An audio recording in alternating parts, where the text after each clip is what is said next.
Control programmes किसी भी disease को जब वो बहुत ज़्यादा बढ़ जाती है तो उसको कंट्रोल करने के लिए चलाए जाते हैं। ये ईयर वाइज चलते हैं, मतलब अलग अलग प्रोग्राम्स बनते रहते हैं डिजीज़ को कंट्रोल करने के लिए।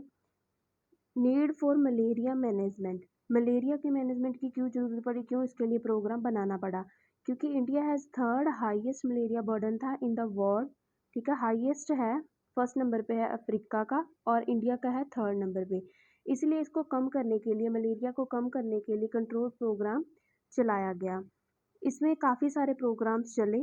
इसमें सबसे पहले नेशनल मलेरिया कंट्रोल प्रोग्राम, उससे लेके हम national framework for malaria elimination तक सारे प्रोग्राम को वन बाय वन डिस्कस करेंगे। और बहुत ही इजी नोट्स जो है मैंने बनाए हैं, बहुत ही ढूंढ ढूंढ कर, तो इसीलिए चैनल को सब्सक्राइब करना ना भूलें।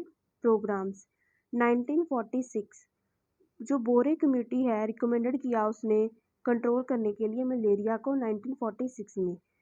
और ये ईयर वाइज सभी के नाम मैंने लिखे हुए हैं। इसको लर्न कैसे करना है, जैसे 53, 58, दो 5 वाली लाइन वाले आगे, उसके बाद दो 7 वाली आगे, उसके बाद 9 वाले आगे। तो इसके अकॉर्डिंग जो भी चला, उसके बाद ये सारे ईयर वाइज मैंने नाम लिखे हुए हैं जो जो प्रोग्राम चले। अब इनको एक एक करके डिस्कस करेंगे जो इम्पोर्टेंट है। नेशनल मलेरिया कंट्रोल प्रोग्राम 1953, इसके ऑब्जेक्टिव्स क्या थे? देखो सभी में ऑब्जेक्टिव सेम से लिखने होते हैं। ठीक है, उसमें क्या मतलब मलेरिया को कम करना इसका मेन ऑब्जेक्टिव था। To bring down the malaria transmission, मतलब उसके ट्रांसमिशन ही ना हो तो उसके लिए प्रयत्न करना। To hold down the malaria transmission at the low level पे उसको होल्ड करके रखना ताकि मलेरिया ज़्यादा ना फैले। उसके लिए स्ट्रेटजीज क्या अपनाई थी तब? Residual insecticide spray, DDT, 2 rounds of DDT every year, जो छिड़काव किया जाता था मलेरिया से बचने के लिए। Malaria control team to survey and monitor incidents, मतलब जो भी मलेरिया के इंसिडेंट्स हो जाते थे उनको, उनका सर्वे किया जाता था, उनकी मॉनिटरिंग की जाती थी, जांच पड़ताल की जाती थी ताकि इससे मलेरिया केसेस को कम किया जा सके। अचीवमेंट्स, इससे फ़ायदा क्या क्या हुआ? डिक्लाइन इन इंसिडेंट 75 मिलियन से 2 मिलियन रह गए सिर्फ। इतना ज़्यादा डिक्लाइन हो गया, मतलब इसका बहुत ज़्यादा फ़ायदा हुआ। जो प्रोग्राम है इनका बहुत ज़्यादा फ़ायदा होता है। उसके बाद चलाया गया national malaria eradication programme. Eradication का मतलब होता है ख़त्म करना। ये 1958 में चलाया गया। इसके ऑब्जेक्टिव्स थे टू इरेडिकेट ख़त्म करना malaria from India 7 to 9 years के अंदर मलेरिया को ख़त्म करना। इसकी स्ट्रेटजी क्या थी?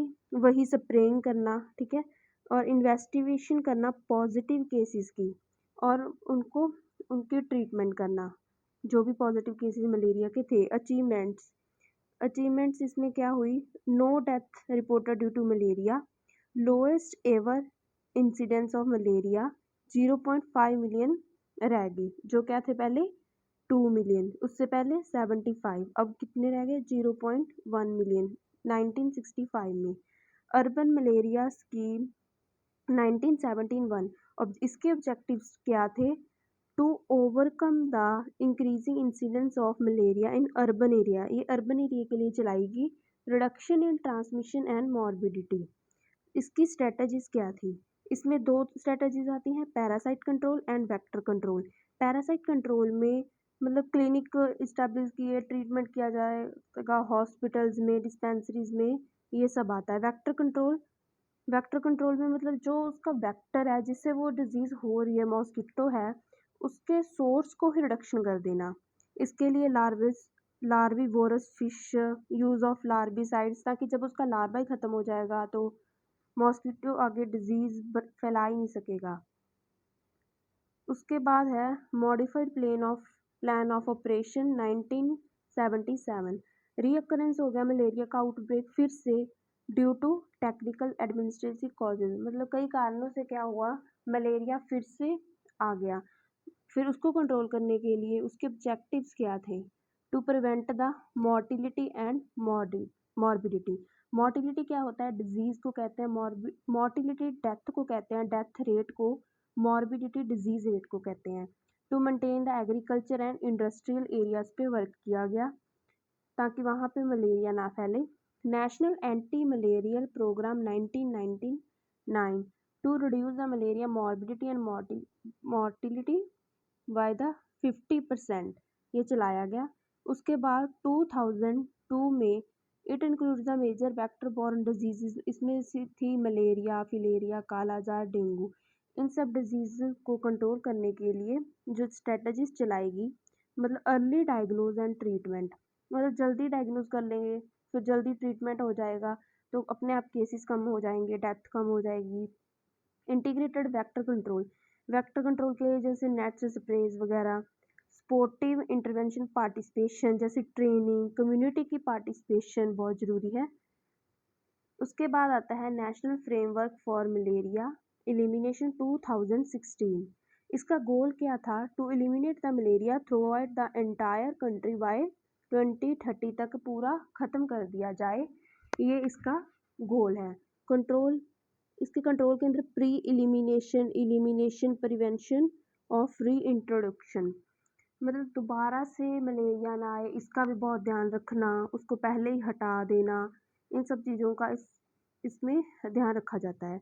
National strategic plan for malaria elimination जो 2017 से 2022, इसके ऑब्जेक्टिव्स हैं एटलीस्ट 80% ऑफ पेशेंट है जो भी मलेरिया के पेशेंट आते हैं उनका कंप्लीट ट्रीटमेंट हो जाए विद इन द 24 आवर्स, एक दिन में उनका कंप्लीट ट्रीटमेंट हो जाए।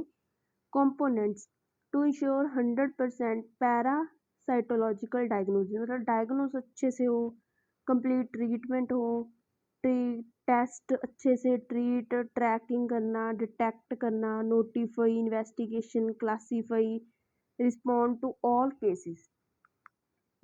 ये हमारा मलेरिया कंट्रोल प्रोग्राम ख़त्म हुआ। इसमें वर्ल्ड मलेरिया आयुर्वेदा डे है जो सेलिब्रेट किया जाता है 25 April every year with the current theme and malaria for good.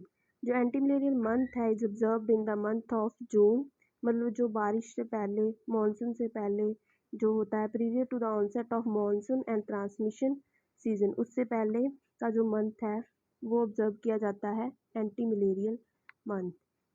Thank you.